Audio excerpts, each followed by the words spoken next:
शनिवार करीब 2:30 बजे मैं CSE एयरपोर्ट के बाहर खड़ा इंतजार कर रहा था। यामिनी ने मुंबई आने और जाने के एयर टिकट बुक किए थे और साथ ही कहा था कि उसका कोई दोस्त मुझे एयरपोर्ट पर लेने भी आएगा। मुझे उसी दोस्त का इंतजार था।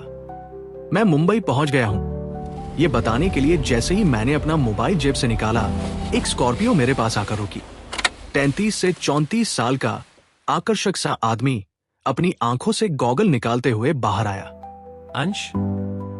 जी। उसका मोबाइल शायद होल्ड पर था। उसने मोबाइल दोबारा कान पर लगाया और किसी से बात करने लगा। उसकी नजरें मुझ पर जमी थी और उसकी बातों का विषय शायद मैं ही था। हाँ, तस्वीरों में जैसा देखा था उससे भी बेहतर है। कद, कॉन्फिडेंस, सब कुछ हमारे मुताबिक है। ऑल इन ऑल तुम बोले आई होप, जिसकी पोर्टिको को जरूरत थी। थैंक्स। कॉल काटते ही वो मेरे पास आया। हाय, मैं संजय हूं, यामिनी का दोस्त। जिंदादिली से उसने हाथ मिलाया। मुझे आने में देर तो नहीं हुई? नहीं, बिल्कुल नहीं। जैसा मैंने सोचा था, ये उसके बिल्कुल विपरीत था। उसके कपड़े, यहां तक कि जो कार वो चला रहा था, वो भी उसके व्यवहार से कोई मेल नहीं खाती थी। उसे कोई घमंडी और नाज नखरे वाला इंसान होना चाहिए था, लेकिन वो बेहद खुले मिजाज का हंसमुख आदमी निकला। मैंने उससे उसके बारे में एक लफ्ज नहीं पूछा, लेकिन उसने सब कुछ खुद ही बता दिया। जिस दिन से तुम्हारी तस्वीरें देखी थी, तुमसे मिलने का मन था, लेकिन मैं यहाँ था ही नहीं। तो तुम शिमला से हो, राइट? एकदम से उसने बात पलट दी। जी हाँ। और आप? मैं बरेली से हूँ। बरेली से? आप लगते तो नहीं, मैंने नकारती हुई मुस्कुराहट के साथ कहा। क्यों? मैं क्यों नहीं हो सकता बरेली का? मैं यहाँ नौकरी ढूंढने आया था।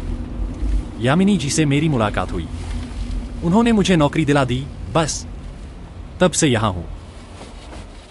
सॉरी सर, मैंने गलत अंदाजा लगाया। Please call me Sanjay, only Sanjay. ठीक है, तो संजय, आप वहां यामिनी जी के ऑफिस में क्या करते हैं? क्या आप भी मॉडल हैं? मैं? स्टीयरिंग घुमाते हुए वो हंसा। तुमको लगता है कि मैं कुछ कर सकता हूँ? बस बैठा रहता हूँ, लोगों को देखता रहता हूँ।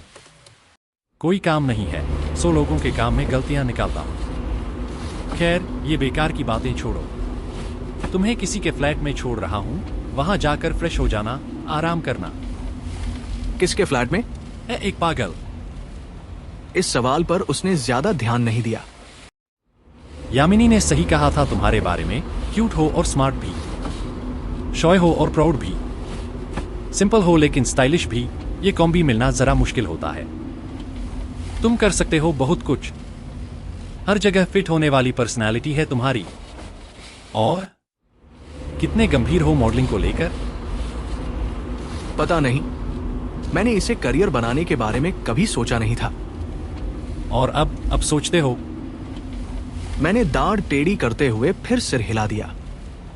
वैसे जितना मैं जानता हूं, तुम्हारे पास वह सब कुछ है जो इस लाइन के लिए चाहिए। तुम्हें यही रहना चाहिए। मैंने कोई जवाब नहीं दिया।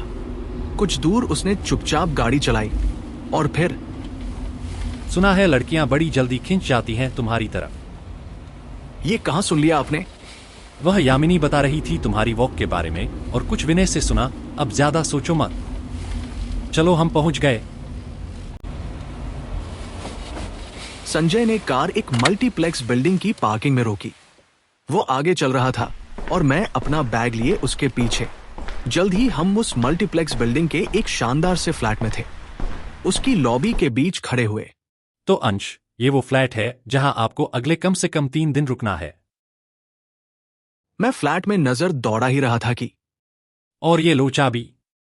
मैं चलता हूं, और कुछ चाहिए हो तो मुझे याद मत करना। Help yourself. लेकिन ये फ्लैट किसका है? और कोई रहेगा मेरे साथ? हाँ, बताया था न कि एक पागल है, लेकिन बस 3 दिन झेल लेना उसे। Okay, bye. संजय एक बेहद खुशमिजाज इंसान। इसके बारे में अब तक इतना ही जानता था कि ये यामिनी का दोस्त है। इसके अलावा ये क्या है, कौन है, क्यों है, कुछ नहीं समझ आया। उस फ्लैट को देखकर लग रहा था कि बमुश्किल ही यहां कोई रहता होगा। क्योंकि ये पूरी तरह साफ सुथरा था। मैं किसी और के घर में कभी आराम महसूस नहीं करता था। सफर की थकान इतनी थी कि मैंने शिमला सिर्फ एक कॉल की, ये बताने के लिए कि मैं मुंबई पहुंच गया हूं, और फिर तुरंत सो गया।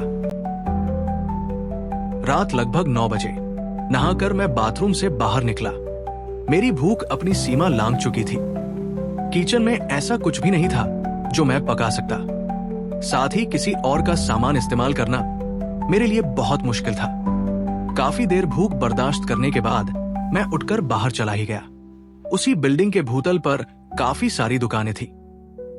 एक दुकान से अपने लिए मक्खन और ब्रेड लेकर मैं फ्लैट में लौटा। मैं ब्रेड का पहला निवाला मुंह में लेने ही वाला था कि मेरा फोन बज उठा। हाँ प्रीति, बोलो। ये मेरी 15वीं कॉल है। पिछली 14 तुमने मिस कर दी। सॉरी, उस वक्त बात नहीं कर सकता था। अब बताओ क्या बात करनी थी। मैंने कुछ सुना है तुम्हारे बारे में। वो तो सभी सुनते रहते हैं, उसमें नया क्या है? कोमल, ये नाम नया है। कौन है ये लड़की? और तुम कौन हो जो ये सवाल मुझसे कर रही हो? उसे एकदम से तो कोई जवाब नहीं मिला, लेकिन जल्द ही। मैं दोस्त हूं तुम्हारी। वो भी दोस्त ही है, लेकिन वो सिर्फ दोस्त हैं, उसे यकीन नहीं था। हाँ और क्या? लेकिन समीर ने तो बताया कि। समीर? मैं समझ गया कि ये क्यों पूछ रही है। प्रीति, तुम आज भी उस पर यकीन करती हो? हाँ, मतलब नहीं, लेकिन मैंने सुना तुम्हारा अफेयर चल रहा है उसके साथ। अचानक किसी ने दरवाजा खटखटा दिया। 1 मिनट। मैंने दरवाजे की तरफ आवाज दी। प्रीति, मैं तुम्हें बाद में कॉल करता हूं। उसका जवाब सुने बिना ही मैंने कॉल काट दी और दरवाजा खोला। संजय? नामुमकिन। मैं अंदर आ सकता हूं प्लीज? उसने मुस्कुराकर विनती की और अंदर कदम रख दिया। डोर बेल काम नहीं कर रही क्या? मैंने सवाल किया। उसने मेरी तरफ थोड़ा सकपका कर देखा, वापस बाहर गया और डोर बेल पर हाथ रखा। कमरा एक बीप से गूंज उठा। ये काम कर रही है। उसकी आंखें हैरानी से यूं फैल गई, मानो उसे वाकई पता नहीं था कि ये काम कर रही है। वो हल्के नशे में था और हरकतें आधे पागलों जैसी। ये रात यकीनन अच्छी गुजरने वाली थी। मैं दरवाजा बंद कर उसके पीछे कमरे में चला आया। तो खाना खाया जा रहा है? उसकी नजरें ब्रेड बटर पर गई। क्या मैं भी खा सकता हूं? उसने दोनों गालों पर हाथ रख दिए। हाँ, लेकिन मेरे बोलने से पहले ही वो रूखा सा निवाला चबा रहा था। यार, बिना चाय कॉफी के तुम ये कैसे खा सकते हो? वो सीधा रसोई में गया। वहां उसने बड़े आराम से चाय बनाई। मैं उसे बस चुपचाप देख रहा था। मेरी ही तरह वह भी बड़ा हैरान था, और इस बात से खुश भी कि मैंने उस कमरे में हाथ तक नहीं लगाया था। बातों बातों में उसने बताया कि वो हमेशा से ही दरवाजा खटखटाने का आदी है, डोर बेल बजाने का नहीं। संजय के अंदाज मेरी सोच से कहीं आगे थे। ना जाने क्यों वो इस वक्त मेरे साथ था। हमने चाय के साथ वो सारी ब्रेड खत्म की। फिर वह बेडरूम के पास चला गया। अंश, मैं सो सकता हूं आज रात यहां? संजय, जिसका फ्लैट है, वो अभी तक नहीं आया है। मैं कैसे कह सकता हूं? प्लीज प्लीज अंश। उसने मेरे हाथ अपने हाथों में भींच लिए। मैं अकेला इतनी रात को कहां जाऊंगा? सोने दो ना प्लीज। उसने औरतों की तरह मिन्नतें शुरू कर दी। ठीक है, मैं बाहर सोफे पर हूं, आप सो जाओ। मैंने उसे हाथों के बीच से अपना हाथ किसी तरह सरकाया। बाहर क्यों? तुम मेरे बगल में नहीं सो सकते क्या? उसने जिस शरारत से ये पूछा, मैं तो सिर से पैर तक कांप सा गया। नहीं, हाँ, लेकिन थोड़ी देर में मुझे किसी को कॉल करना है। मैं बाहर की तरफ बढ़ गया। मेरा दिमाग खराब हो गया था। ओह, गर्लफ्रेंड? नहीं, घर पर। ठीक है, गुड नाइट। मैं बस उससे छुटकारा चाहता था। अपना चकराता सा सिर लेकर कमरे से बाहर आ गया। संजय को झेलना मेरे जैसे कम बोलने वाले के लिए मुमकिन नहीं था। मेरी मजबूरी थी कि मैं उसके साथ लगभग पिछले 1 घंटे से था। मैंने उस वक्त यामिनी को ही फोन करना ठीक समझा। मैंने उसे संजय और उसके बर्ताव के बारे में बताया, और ये भी कि वह यहां मेरे साथ है। यामिनी मेरी बात पर जितना हंस सकती थी, हंसी। क्या हुआ मैम? तुम उसे क्या समझ रहे हो? कुछ कहा तो नहीं ना उसे? मतलब डांट वगैरह? उसने हंसी संभालते हुए पूछा। अब तक तो नहीं। क्यों? वह फ्लैट उसी का है और वह मालिक है हमारी एजेंसी का। इसीलिए पूछ रही हूँ कि कुछ कहा तो नहीं ना उसे? शिट, मैंने अपना माथा थाम लिया। मैं अब तक जिसके साथ था वह एक पागल था और एक ही पल में वो पागल मेरा बॉस बन गया। मैं यामिनी का फोन काटते ही सीधा संजय के पास वापस गया। वो मुझे इस तरह बेवकूफ बनाकर बहुत खुश नजर आ रहा था। तो आप वो नहीं है जो दिखाते हैं? नहीं, असल में मैं वह दिखता नहीं जो हूं। थोड़ा फर्क है दोनों में, अगर कोई समझ सके तो। वो इत्मीनान से बिस्तर पर बैठा। तो फिर आप हैं क्या? अभी आराम करो, कुछ दिनों में समझ जाओगे। कम से कम तुम्हें तो समझा ही सकता हूं। संजय जो भी था, लेकिन मैं अब उसके साथ उतना घुल मिल नहीं सकता था जितना मैंने जाने अनजाने सोच लिया था। जब तक मैं उसके साथ रहा उसने मुझे बिल्कुल भी महसूस नहीं होने दिया कि मैं कोई गैर हूं। अगर संजय ने मेरे साथ शुरू से वो बर्ताव न किया होता जो किया, तो मैं उससे दोस्ती कभी न करता। हालांकि दोस्ती का हाथ उसी ने मेरी तरफ बढ़ाया था।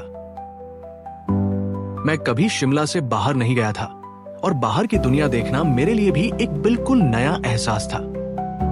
मैंने कभी कल्पना नहीं की थी कि बड़े शहरों में रहने वाले भी इतने खुले मिजाज के हो सकते हैं, इतने मिलनसार और इतना समझने वाले। हालांकि आज भी संजय से मेरी दोस्ती बहुत अच्छी है, मगर उस वक्त मुझे ये भी समझ लेना चाहिए था कि बड़े शहरों के लोग दोस्ती भी बेवजह नहीं करते। मेरे छोटे से शिमला में लोगों को मेरा लड़कियों से भागना फ्लर्ट लगता था, मेरा लड़कियों से बचना फ्लर्ट लगता था, उनसे बात करना, यहां तक कि दोस्ती भी फ्लर्ट ही समझी जाती थी। मगर असल में फ्लर्ट के क्या मायने हैं, ये तो मैं भी अभी यहां मुंबई में समझने वाला था। अगले ही दिन संजय मुझे स्टूडियो ले गया। वहां मैंने उसका अलग चेहरा देखा। अपनी व्यक्तिगत जिंदगी में वो जितना मजाकिया था, उतना ही संजीदा था अपनी व्यावसायिक जिंदगी में। उसे अपने आदेश दोहराने की आदत नहीं थी, इसलिए उसका स्टाफ एक ही बार में काम पूरा कर देने का आदी था। वहां मैंने विनय की हालत भी देखी। हमारे सामने जो इतनी बकबक करता था, यहां मुंह खोलकर कुछ बोल तक नहीं पाता था। संजय ने मेरी कुछ बेहतरीन फोटोग्राफर्स से मुलाकात करवाई। मेरा पोर्टफोलियो तैयार करवाया गया। उसने मेरे साथ एक कॉन्ट्रैक्ट किया जिसके मुताबिक मैं करीब 4 साल के लिए सिर्फ संजय की एजेंसी के साथ जुड़ गया था। उसे मेरी कामयाबी पर क्यों इतना भरोसा था, ये मैं समझ नहीं सका। सारा दिन बस यूं ही गुजर गया। अगले दिन मेरा एक शूट प्लान था जो यामिनी के साथ होना था। यामिनी और मेरा एक फोटो शूट हुआ जो कि धूप के चश्मे बनाने वाली किसी नामी कंपनी के लिए था। वो जगमगाहटे, वो मूव्स, आंखों में चुभती सी तेज रोशनी, हर एक पोज के बाद मेरा मेकओवर तय था। मैं एक कठपुतली था फोटोग्राफर के हाथों की। वह जैसे चाहता वैसे उसी हाल में मुझे खड़ा रहना पड़ता। पल के झपकाने से पहले भी मुझे वक्त और फोटोग्राफर के मूड का ध्यान रखना पड़ रहा था। सड़क पर लगे उन बड़े बड़े बैनरों को देखकर कभी ये महसूस ही नहीं हुआ था कि ये काम किसी को दिमागी और शारीरिक तौर पर थका भी सकता है, किसी के दिन का एक लंबा वक्त ले सकता है। आखिर में मैं भी पूरी टीम के साथ कंप्यूटर पर वह सारी तस्वीरें देख रहा था, जिनमें से कुछ चुनिंदा ही आगे प्रिंट होने वाली थी। जब हम बाहर निकले तो लगभग शाम ढल चुकी थी। मैं यामिनी को बाय कहता, उससे पहले ही हमें संजय की कॉल आ गई। उसने हमें ऊपर अपने केबिन में बुलवाया था। हम 5 मिनट में उसके सामने थे। यामिनी ने पहले कुर्सी ली। तुम क्यों खड़े हो? Have a seat. संजय ने मुझे यामिनी के बगल में लगी कुर्सी की तरफ इशारा किया। मुझे यामिनी के बगल में बैठने में थोड़ी दिक्कत थी, लेकिन बैठना पड़ा। उसकी एक मुस्कुराहट, एक नजर ही मेरी सांसें रोक देने के लिए काफी होती थी। संजय भी शायद ये भाग गया था। तो क्या महसूस हो रहा है अब? मैंने अभी फोटोग्राफर से फीडबैक लिया था। उसने भी वही कहा जो हम सोच रहे थे। नजरें यामिनी की तरफ करके, your choice is perfect. Sanjay ने बात पूरी की। वह जिस तरह एक दूसरे को देख रहे थे, लगा कि इनका रिश्ता सिर्फ दोस्ती तक सीमित नहीं है। वो सिर्फ दोस्त नहीं हो सकते थे। मेरी उम्मीदें तो वहीं से दम तोड़ने लगी। हाँ, और जो तस्वीरें हमने पहले भेजी थी वह भी काफी पसंद की गई हैं। यामिनी ने भी खुश होकर मेरी तरफ देखा। वह तो मैं जानता ही हूं, जब से अंश से मिली हो। किसी और का पोर्टफोलियो तो कहीं गया ही नहीं। वह जोर से हंसा, फिर मेरी तरफ देखते हुए, तुम्हें अभी वापस जाने की कोई जल्दी तो नहीं है? नहीं। गुड। वो कुछ सोचते हुए अपनी कुर्सी पर बैठा। ये वही कुर्सी थी जिस पर मैंने पिछली बार यामिनी को बैठे देखा था। यामिनी, अंश को मुंबई नहीं घुमाओगी?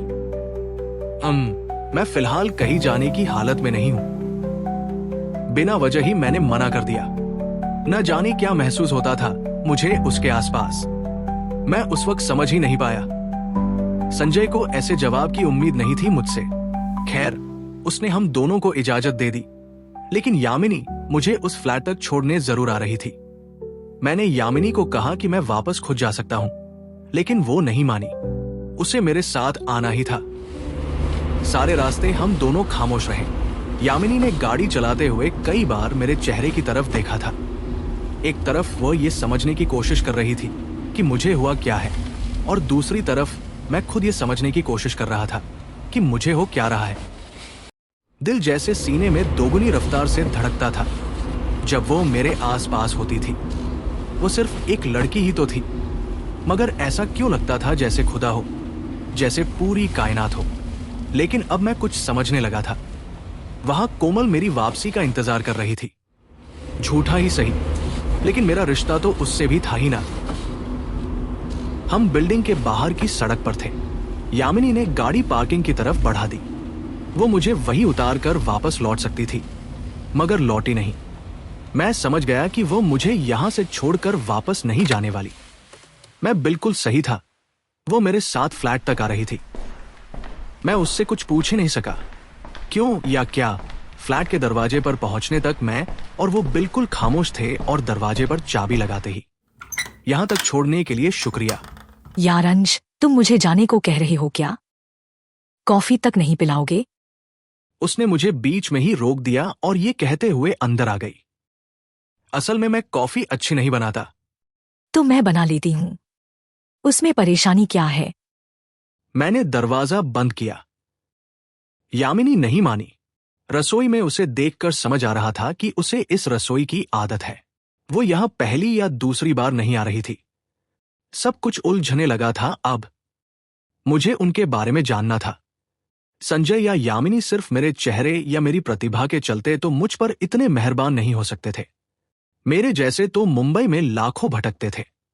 मैं जानता था कि वह मुझे पूरी बात नहीं बताएगी, लेकिन वह जो कुछ भी बताती मेरे लिए काफी होता। मैंने कॉफी पीते हुए उससे बात की। उसे देखकर भी यही लग रहा था कि उसे जाने की कोई जल्दी नहीं है। मैम, आप यहां कब से हो? उसकी कॉफी का घूंट जैसे कड़वा हो गया हो। अंश, ये मैम क्या होता है? तुम किसी सरकारी नौकरी पर नहीं रखे गए हो। मेरा नाम लेकर बुलाया करो। मैम, सुनकर ही ऐसा लगता है कि 38 साल की किसी टीचर से बात कर रही हो। मैंने हंसते हुए कान पकड़ा। तो यामिनी कहते ही मेरे दिल अंदर तक गुदगुदा गया। आप कब से हो यहां? मैं करीब 3 साल से यहाँ हूँ। वैसे दिल्ली में पली बड़ी हूँ। हमेशा से इस लाइन में आने का मन था, आ गई। तो खुश हैं आप? मैंने उसका चेहरा पढ़ते हुए पूछा। हाँ, क्यों नहीं? उसने बात खत्म कर दी। मैंने अगला सवाल थोड़ा रुक कर किया। आपने कहा था कि संजय आपका दोस्त है। कल रात पता चला कि एजेंसी का मालिक है। मैं कुछ समझ नहीं पा रहा। आप कुछ खुलकर बता सकती हैं? उसने कुछ सोचते हुए धीरे से सिर एक बार हाँ में हिलाया। असल में वह मेरा बॉयफ्रेंड है। सुनते ही ऐसा लगा जैसे कॉफी मेरे होठों से होती हुई कानों से बाहर निकल गई हो। काश कि ये सवाल ना ही पूछा होता। जब से मैं यहाँ आई हूँ, लगभग तब से उसे जानती हूँ। कुछ साल पहले तक वह अपने पापा का बिजनेस संभालता था। किसी बात के चलते उसकी अपने पापा से बहस हुई, और बहस इतनी बढ़ गई थी कि वह घर छोड़कर यहाँ आ गया। कॉफी मग को दोनों हथेलियों के बीच मलते हुए, मैं इस एजेंसी में कई दिनों से चक्कर काट रही थी। एक दिन मेरी मुलाकात संजय से हुई। तब ये एजेंसी उसकी नहीं थी, लेकिन उसने मुझसे वादा किया कि वह मुझे मौका जरूर दिलाएगा। हमारी दोस्ती तो हो ही गई थी। जल्द ही हम करीब आ गए। मैंने पूरे ध्यान से उसकी बात सुनी। लेकिन यामिनी, ये एजेंसी उसने कब शुरू की? मैंने तो सुना था कि ये लगभग 10 साल पुरानी है। हाँ अंश, ये कम से कम 10 साल से काम कर रही है। संजय बहुत चालाक है। ये उसके किसी दोस्त की थी जो कि नशे की लत में पड़ गया। संजय जब यहां आया तब एजेंसी की हालत कुछ खास नहीं थी।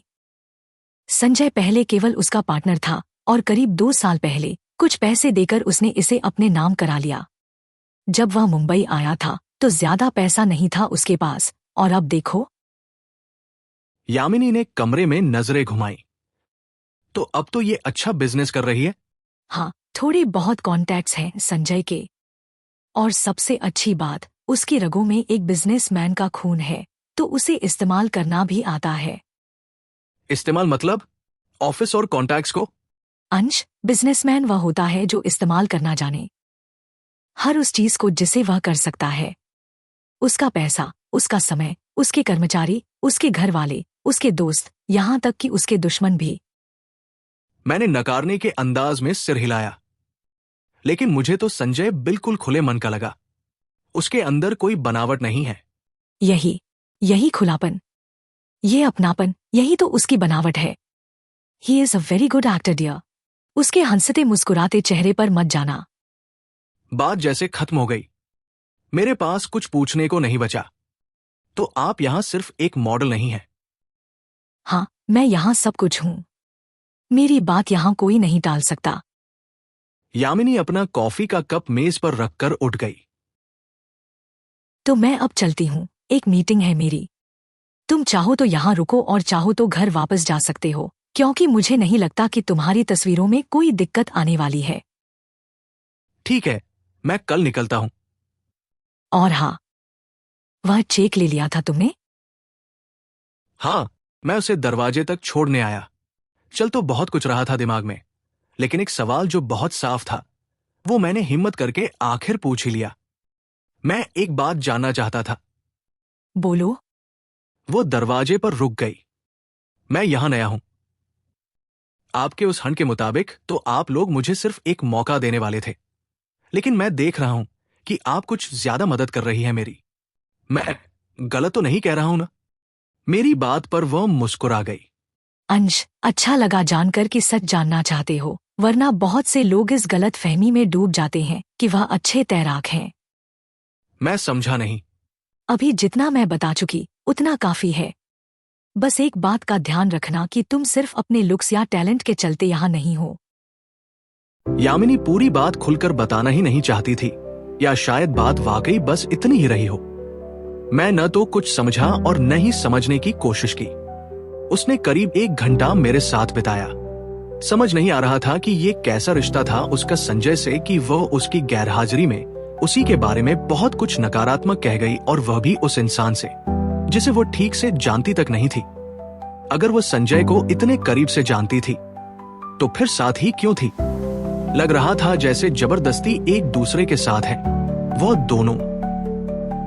किसी अनजान शहर में जब लोग आप पर ज्यादा ही मेहरबान होने लगे तो ये वक्त होता है चौकन्ना होने का, ना कि इस विश्वास पर चलते जाने का कि ये तो मेरी किस्मत है।